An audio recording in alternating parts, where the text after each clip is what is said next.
जैसे कि आप फ्रेम में देख रहे हैं एक और पंच का ओनरशिप रिव्यू, लेकिन ये पंच जो है ये आइस व्हीकल होकर के सीएनजी के साथ है। और इस गाड़ी को लेकर के हैं शिवम और हर्ष हमारे साथ, जिन्होंने चला दी है 1 साल में 30,000 किलोमीटर।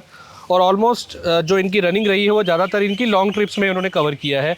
कैसा है इनका एक्सपीरियंस पंच सीएनजी को लेकर, वो आज हम इनसे इस वीडियो में जानेंगे। और दूसरी चीज़ ये है कि पंच सीएनजी जो है, पंच की अगर मैं स्पेसिफिकली बात करूँ तो 2024 में सबसे ज़्यादा बिकने वाली अगर कोई गाड़ी रही है तो वो पंच रही है। चाहे आप पेट्रोल में देख लीजिए, चाहे सीएनजी में देख लीजिए, चाहे आप ईवी में देख लीजिए। सीएनजी का एक्सपीरियंस जानते हैं शिवम और हर्ष से। शिवम, हर्ष, वेलकम टू द चैनल। कैसे हैं आप लोग? बढ़िया। आप कैसे सर? बिल्कुल ठीक है। तो शिवम और हर्ष हमारे पास जो आए हैं वो साहिबाबाद से आए हैं, गाजियाबाद से। और इन्होंने हमें जो है अप्रोच किया था फॉर ओनरशिप रिव्यू। अगर आप भी अपनी कार का ओनरशिप रिव्यू हमारे चैनल पे करना चाहते हैं तो नीचे दी ईमेल आईडी पे हमें कांटेक्ट कर सकते हैं। स्टार्ट करते हैं शिवम से। शिवम, एक साल हो चुका है, 30,000 किलोमीटर चला चुके हैं, ठीक है। वेरिएंट कौन सा है, कितने की पड़ी थी? एडवेंचर वेरिएंट है और ये हमें 8,72,000 रुपये की पड़ी थी। तो शिवम, जब आप कार लेने निकले थे तो आपके माइंड में और भी ऑप्शंस थी या पंच सीएनजी ही लेनी है, ये ऑप्शन था? हमारी 3-4 गाड़ी थी।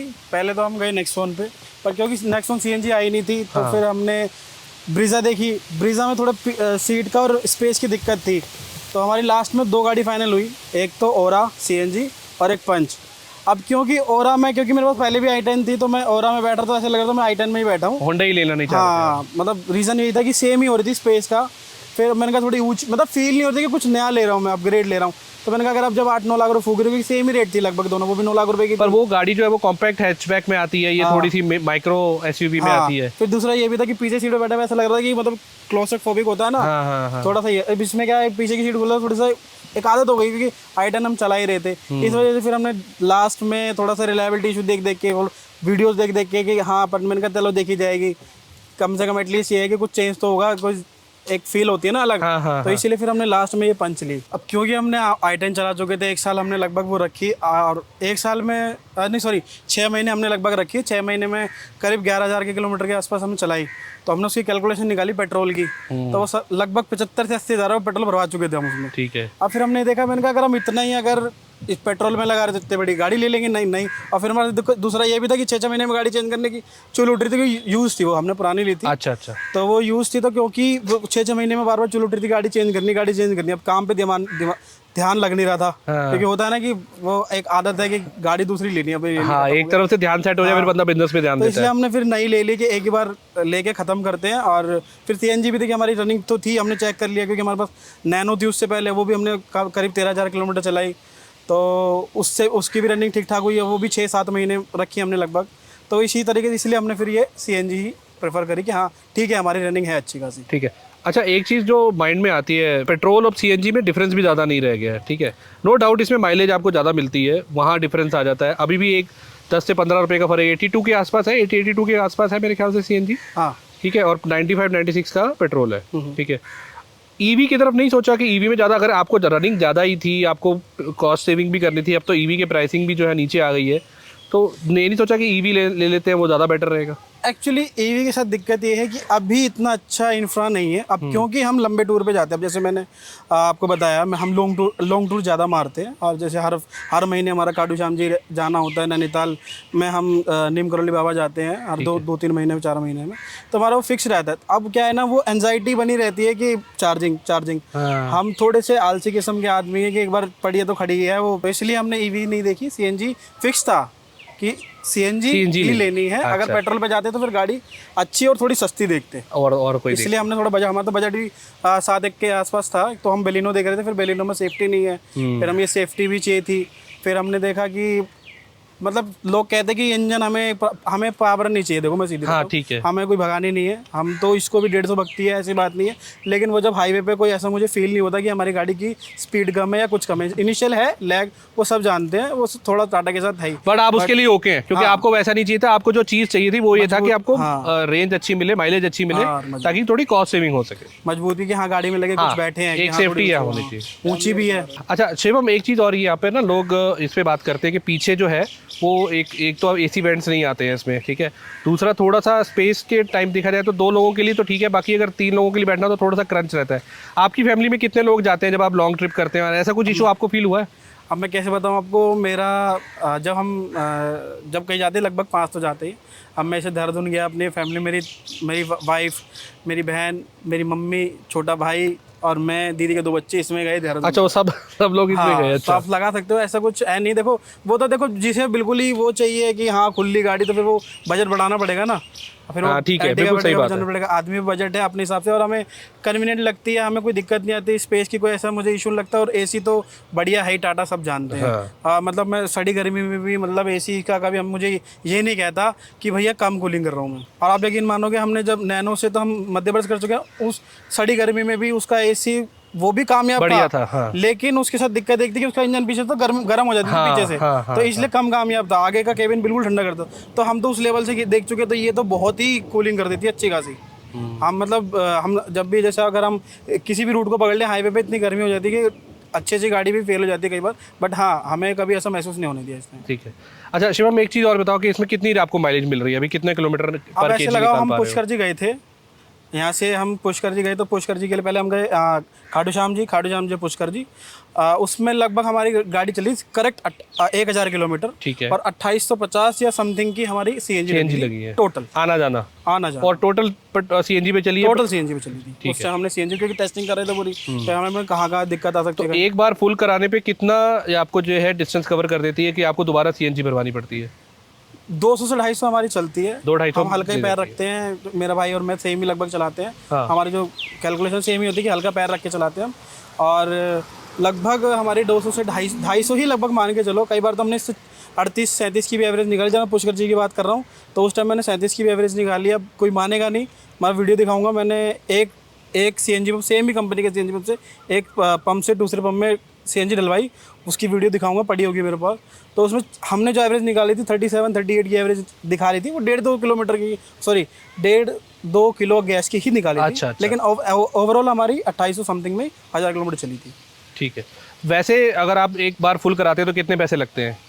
500-600 रुपये 500-600 रुपये लगते हैं, और उसमें आप कह रहे हो 250 किलोमीटर निकाल देती है आराम से। तो वही 2-2.25 रुपये के आसपास अभी आपको पड़ रही है। हाँ, मतलब मेरे को तो अच्छी दे रही है। देखो हाँ। मैं क्यों आपसे झूठ बोलूँ कि 26+, 27+, 28+ भी दे देती है कई बार, और 30 तो नॉर्मल है अगर मैं हाईवे पे चल रहा हूँ। तब भी अगर हम चलो 30 ना भी माने तो भी 3 रुपये किलोमीटर की आपको मैक्सिमम पड़ रही है, उससे ऊपर नहीं जा रही है। हाँ, फिर भी अगर पेट्रोल से अगर हम उसे कंपेयर करें तो काफ़ी फर्क है, जहाँ 6-7 रुपये 8 रुपये पड़ता है। पेट्रोल में भी अच्छा है इसका वो है। हाँ, पेट्रोल में भी सारा अप्रोक्स, जैसे हम मुक्तेश्वर गए थे अभी, तो हमें इसने 19 की एवरेज दी थी उस पहाड़ों पे ही, ठीक है। और इजीली चल रही थी। तो वहाँ पे आप जो है स्विच कर गए थे पेट्रोल पे, क्योंकि सीएनजी अवेलेबल नहीं थी वहाँ पे? हाँ, एक्चुअली आदमी कोई चीज़ लेता तो दिमाग से चला। मेरा मानना ऐसा है कि बिल्कुल सीएनजी पे ही मत चलाओ ना। हाँ, ये भी सही है। हम तो ये करते हैं कि अगर हम हाईवे पे चल रहे हैं या नॉर्मल चल रहे हैं तो सीएनजी पे चलेगी, और अगर कहीं भी चढ़ाई है, कुछ भी है, 50 किलोमीटर भी चाहे वो 20 किलोमीटर, मैं पेट्रोल पे ही चलाता हूँ। मैं इंजन पे जरा सा भी जोर नहीं देता कि सीधी पेट्रोल पे कर दो। जैसे नैनीताल चलाते पेट्रोल पे चढ़ेगी, चाहे कुछ भी हो।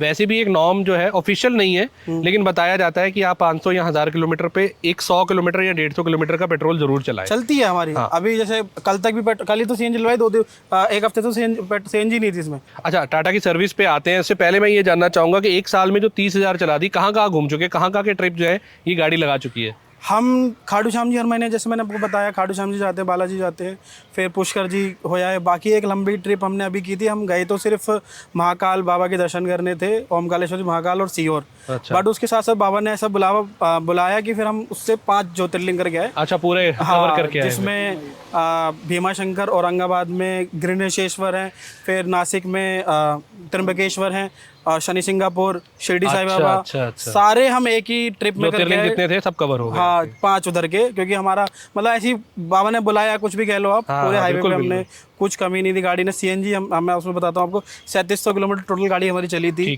जिसमें 3100 किलोमीटर में सीएनजी पे चलाई। कोई मानेगा? वहाँ तक भी सीएनजी नहीं, ठीक है, बिल्कुल। एक जो आप रेशो मेंटेन कर रहे हैं वो बिल्कुल सही है। अगर आपने 35-3600 चलाई है, 3700 चलाई है, 3000-3200 आपने सीएनजी पे चलाई, 400-500 पेट्रोल पे चलाई। जहाँ भी चढ़ाई आई वहाँ पेट्रोल पे कर दी, नॉर्मल भी पेट्रोल पे चली, कई जगह मिली भी नहीं। तो वो ऐसे करते करते 600-700 किलोमीटर हमने पेट्रोल पे चलाई। 3100 किलोमीटर के समथिंग हमने जो एवरेज निकाली थी। अब सटीक ही होगा लगभग, क्योंकि हर जगह फोटो खींची, हम ब्लॉग बना ही रहे थे। अच्छा। हालांकि वो कहीं अपलोड नहीं होते, पड़े ही रहते हैं। तो उसमें 3100 किलोमीटर हमारी सीएनजी पे निकली थी, और बाकी पेट्रोल पे। लगता है आपको कि जो आपने पैसे, आपका बजट नहीं था, आप थोड़ा सा बजट से ऊपर भी गए, लगता है कि वो सही जगह पे पैसे इन्वेस्ट हुए हैं, उतना आपने सेव कर लिए होंगे एक साल के अंदर जितनी चला दी है? मतलब ऐसे तो नहीं सेव करे होंगे, क्योंकि अब ऐसे हिसाब लगाएं तो दुगनी चला दी। हाँ, मतलब एवरेज हमारी 15,000 की आनी चाहिए थी, पेट्रोल होती तो 15 चलती। लेकिन हाँ ये है कि रुकते तो कहीं है नहीं, गाड़ी खड़ी है तब भी चल रहे हो, चाहे पेट्रोल हो तो सीएनजी अब चलाने वाला है तो चलाएंगे ही। बट हाँ ठीक है, हमें सही जगह इन्वेस्ट हुए पैसे, मतलब आप पैसे इन्वेस्ट सही satisfied चल है। रहे अभी तक तो है। बाकी कहते हैं तो इसलिए मतलब लोग कहते हैं कि बुढ़ापा टाटा का अच्छा नहीं है, हाँ। बात तो मैंने अभी एक्सपीरियंस नहीं किया। बाकी चल ही रही है 30 तक में, कोई ऐसा प्रॉब्लम नहीं थी मुझे मैकेनिकल तो। एक्चुअली यही चीज़ है कि हम लोग हमेशा टाटा की सर्विस की बात करते हैं तो साथ में एक लाइन जरूर बोलते हैं कि ये जो चीज़ है ये हर सर्विस सेंटर पे एप्लीकेबल नहीं है, और यही चीज़ हर ब्रांड पे भी एप्लीकेबल नहीं है। आप कोई भी ब्रांड भी उठाकर ये नहीं कह सकते कि इसके सारे सर्विस सेंटर में एक जैसी सर्विस मिलेगी। कुछ अच्छा कुछ बुरा एक्सपीरियंस आपको हर जगह देखने को मिलेगा। सीएनजी अगर आप बाहर से फिट कराते हैं और जो कंपनी फिटेड आई है, इसमें कुछ आपको मेजर डिफरेंस लगता है? एक्चुअली क्या लोग तो कहते हैं कि सही चल रही। मैंने देखा है कि जो मैंने एक्सपीरियंस किया है कि लोग परेशान ही रहते हैं, मतलब 6 महीने 7 महीने 8 महीने में या कहीं ना कहीं जाना ही पड़ता है अगर सीएनजी बाहर की लगी हुई है। और जिनकी कंपनी फिटेड है वो इतने परेशान नहीं होते, जो मैंने अपना पर्सनल एक्सपीरियंस बताऊँ। मैंने कई लोगों से पूछा, क्योंकि हमारी आदत है कुरेदने की, हम हमारा काम भी ऐसे ही है। एक्चुअली पहले हम जब मैंने बताया ना, जैसे ब्रीजा हम सेलेक्ट कर रहे थे और फिर दूसरी हमने गाड़ी फिर सस्ते बजट में हमें एक 7 लाख रुपए 7.5 लाख रुपए सीएनजी में i10 में मिल रही थी। वो हम लगभग ले आए, मम्मी को टेस्ट ड्राइव मम्मी को दिखा दी, टेस्ट ड्राइव कर दी। बट उसमें फिर मम्मी ने कहा, बूट स्पेस का मम्मी नहीं डाला था पहले हमारे मम्मी ने डाला कि यार बच्चों के साथ है तो तुम्हें बूट स्पेस तो चाहिए ही चाहिए। ओरा में और इसमें दो ही गाड़ी जब तक हमने देखा था तो दो ही गाड़ी में सीएनजी के साथ स्पेस था। अभी Hyundai ने भी अब ट्विन सिलेंडर की कर दी है एक्स्टर में, जब नहीं थी तो दो ही गाड़ी हमें मिली थी जिसमें स्पेस मिल रहा था। तो फिर अब वो इसलिए कैंसिल हुई कि मैंने आपको बताया थोड़ा क्लॉस्ट्रोफोबिक और थोड़ा जगह की स्पेस की दिक्कत थी। उसके पीछे कभी बैठ रहे हैं, सब 3 जने बैठ रहे हैं तो उसमें स्पेस भी कम है और पीछे से टायर दब भी जाता है। और हमारे जैसे कुछ चीज़ सामान भी रखनी है तो हम इसमें डिग्गी मतलब वो सीट फोल्ड करके अपनी जैसे हमारे ऑफिस की कुर्सियाँ हैं, जैसे हम ऑफिस चेंज करते हैं तो उसकी भी कुर्सी आ जाती हैं। वहाँ पर आप कुछ नहीं रख सकते, कुछ भी नहीं रख सकते आप, बिल्कुल छोटे मोटे बैग ही आते हैं। ये सब चीज़ें, बड़ी चीज़ें तो आप भूल ही जाओ। बाहर की सीएनजी ना आपको एवरेज भी नहीं देती है। मैंने बहुत सारे लोगों से पूछा था, किसी की 17 दे रही है, किसी 18, लास्ट 19 दे रही है। हमारी जो कंपनी फिट है बहुत अच्छी एवरेज है, पेट्रोल एवरेज। ये भी एक मेजर डिफरेंस है कि आपको एक ठीक ठाक जो है डिफरेंस भी मिलेगा अगर आप माइलेज की बात करेंगे तो। स्पेस भी नहीं मिलता बाहर की सीएनजी में। मैंने एक चीज़ वो देखी थी, मतलब एक पंच की ही स्पेसिफिक बता रहा हूँ मैं कि मैंने यूट्यूब पे वीडियो देख रहा था, उन्होंने सीएनजी बाहर से लगवाई थी, कोई यूट्यूबर है, मेरे को नाम ध्यान नहीं उनका। तो उनके में मिसिंग मारती थी, उन्होंने बाहर से लगवाई टेस्टिंग के लिए, तो मिसिंग मारती थी। इंजेक्टर शायद कुछ चेंज करवाए तब जाके उनकी मिसिंग बंद हुई। तो फिर वो इतना सब ये इशू फिर बदल हम पे वैसे ही समय नहीं, हमारा खुद का काम है तो उसमें क्या है ना, उसमें टाइम नहीं निकल पाता, तो इन सब चीज़ों के लिए तो वैसे ही चौचले नहीं कर पाएंगे। नहीं, इसीलिए बोला जाता है कि अच्छा दूसरा आरसी के ऊपर इशू आता है, आपको आरसी पे गाड़ी चढ़वानी पड़ती है। यहाँ पर आपको वैसी कोई दिक्कत नहीं है, चढ़ी चढ़ाई आपको आरसी पे मिलेगी। कल को इंश्योरेंस का कोई पंगा नहीं आएगा। नहीं तो अब 100 चीज़ें होती हैं, आप बाहर से लगवा रहे हैं, उसकी ISI मार्क्ड है कि नहीं है, ये नॉर्म्स पूरे हैं कि नहीं। कल को कोई भी इशू आया, आप अपनी जो इंश्योरेंस वो क्लेम नहीं कर पाएंगे, चाहे उससे कोई लेना देना होगा भी नहीं होगा, इंश्योरेंस कंपनी आपको क्लेम नहीं कवर करेगी। हाँ, उसमें उनको कोई ना कोई पॉइंट चाहिए होता है। अच्छा, इसमें शिवम अगर हम जिसको आप कह रहे हैं कि आप इसको लेके हाईवे पे भी चला चुके हैं, पहाड़ों पे भी ले जा चुके हैं, कहीं पर आपको कोई परफॉर्मेंस इशू लगा, जैसे आपने बोला कि मैं इसको पेट्रोल पे कर देता हूँ वहाँ पे, बट अगर वैसे आप देखें तो ओवरऑल परफॉर्मेंस इसका ओवरऑल सही रहता है हर जगह पे? कहीं कुछ ऐसा आपको फील हुआ हो कि यार पावर कम है या कुछ दिक्कत है, 3 सिलेंडर इंजन कम पड़ रहा है, कहीं दिक्कत आ रही है? मतलब वो जर्क के अलावा मुझे कोई प्रॉब्लम नहीं है। जर्क तो हल्का सा देखो है इसमें, हाँ, पहले गियर पे या दूसरे गियर पे आप कह लो, जब उठती है तो जैसे कहीं भगानी है तो लैग आता है, थोड़ा लैग है ही है। बाकी तो मुझे कोई प्रॉब्लम आती नहीं है इसमें। मतलब कम वो हिल होल्ड भी इसमें इनबिल्ड ही है, इनबिल्ट आता है। हमने कभी ट्राई नहीं किया, लेकिन बहुत काम की चीज़ है। और इसको दूसरी चीज़ एक काम की और भी है कि ये गाड़ी कभी बंद नहीं होती, मेरे हाथ में जब भी रहती है, बहुत रेयर ही बंद होती है। वो रीज़न यही है कि इसका एक्सीलेटर जैसे कुछ इन्होंने सिस्टम ऐसा बना रखा है कि आप बिना क्लच छोड़े गाड़ी को उठा सकते हो। वो बिना एक्सीलेटर दिए भी गाड़ी को उठा सकते हो क्लच छोड़ के। तो इसमें ये फीचर भी बहुत बढ़िया है। बाकी तो बेस्ट ही लगती है मुझे, तो ऐसे कोई कमी लगती है, ऊंची फील होती है, कहीं लगता नहीं कि मैं जमीन में बैठा हूँ। हाँ, गड्ढे बहुत फर्क पड़ता है, हाँ, छोटे छोटे जो होते हैं ना कंकड़, पता नहीं चलते इसमें। कहीं चढ़ा दो हमने तो पता नहीं, मतलब कहीं ऐसी ऐसी जगह चलाई है कि मैं आपको भेज दूंगा वीडियो।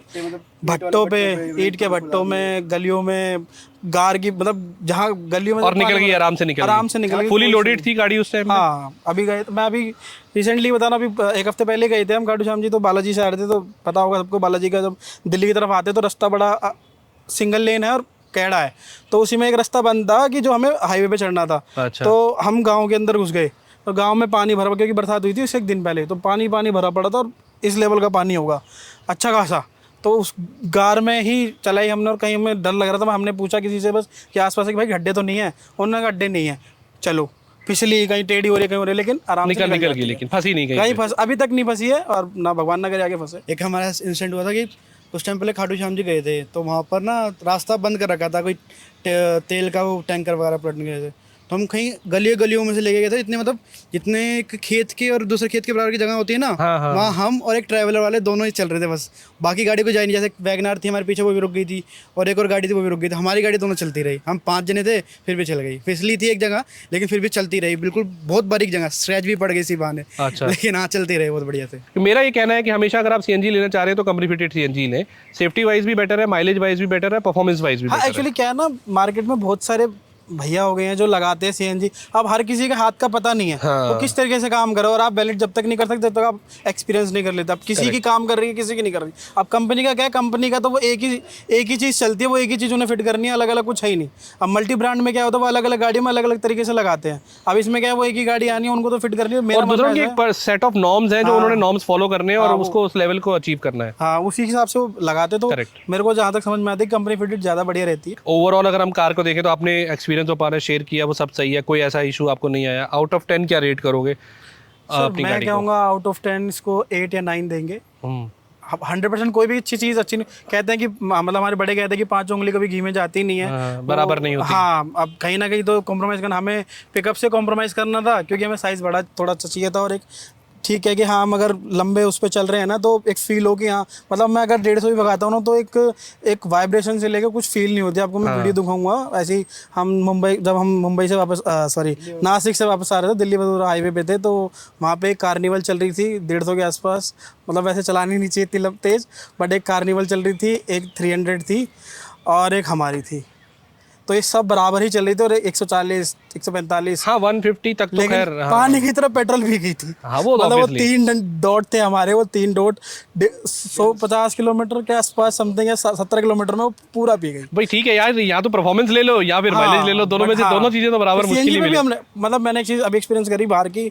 हम अभी खाटू श्याम जी गए थे पिछले महीने शायद, तो वो हम गए थे उससे बेलिनो नहीं थी, उसके अंदर सीएनजी बाहर से लगी हुई थी, तो वो 125 पहुंचने में बहुत टाइम लगाती है, जबकि ये 125 पहुंचने में मुझे लगता नहीं पहुंच जाती। 150 भी हमने चलाई सीएनजी पे ही चलाई है। करेक्ट। टॉप स्पीड 155 के आसपास हमने चलाई है सीएनजी पे ही। चाहे वो थोड़ा लेट जाती है, लेकिन ऐसे नहीं कि आपको फील होगा कि देर में जा रही है 100 के ऊपर, बट उसके अंदर दिक्कत ये है मतलब अगर बाहर से लगवाओ तो। अब बाकी पता नहीं, मैंने वो कंपनी फिटेड तो चलाई नहीं सीएनजी उसकी बेलिनो की, लेकिन हाँ उसके साथ ये दिक्कत कंपनी फिटेड डेफिनेटली उसकी भी बेटर होगी। मेरा अब सिर्फ पॉइंट यही है हमारा बात करने का कि जो कंपनी फिटेड है और जो बाहर से लगती है उसमें कहीं ना कहीं डिफरेंसेस आपको आ जाते हैं। हाँ थोड़ा सा।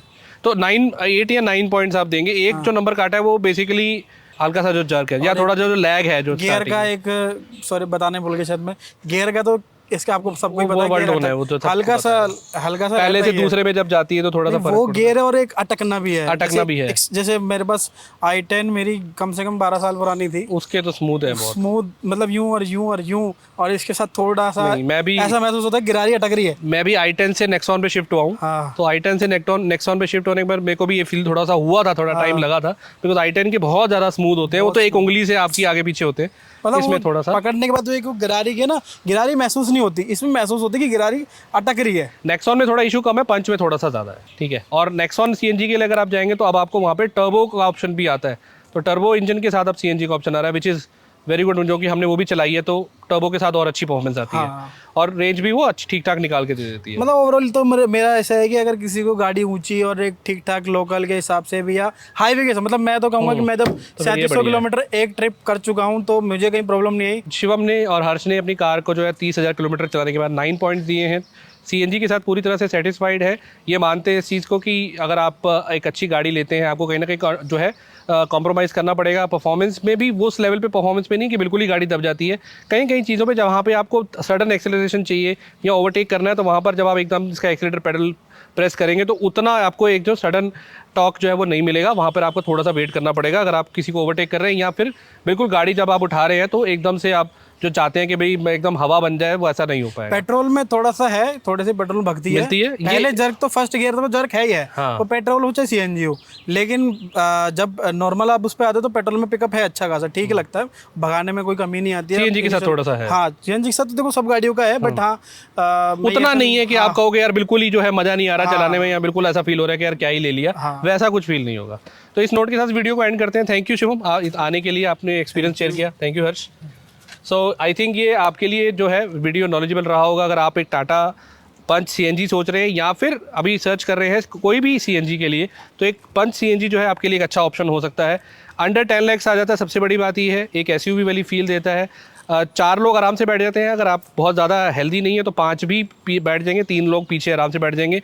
भाई के जो है वो अच्छे पूरे फैमिली के साथ, लगेज के साथ वो पूरे ट्रिप्स करके आए हैं, तो ये चीज़ वेल प्रूवन है। और इसकी नोट के साथ वीडियो को एंड करते हैं। वीडियो अच्छा लगा तो लाइक कीजिए, शेयर कीजिए और कमेंट कीजिए आपकी क्या एक्सपीरियंसेस हैं अपनी कार को लेके। मिलते हैं किसी और वीडियो में, तब तक के लिए good bye and take care.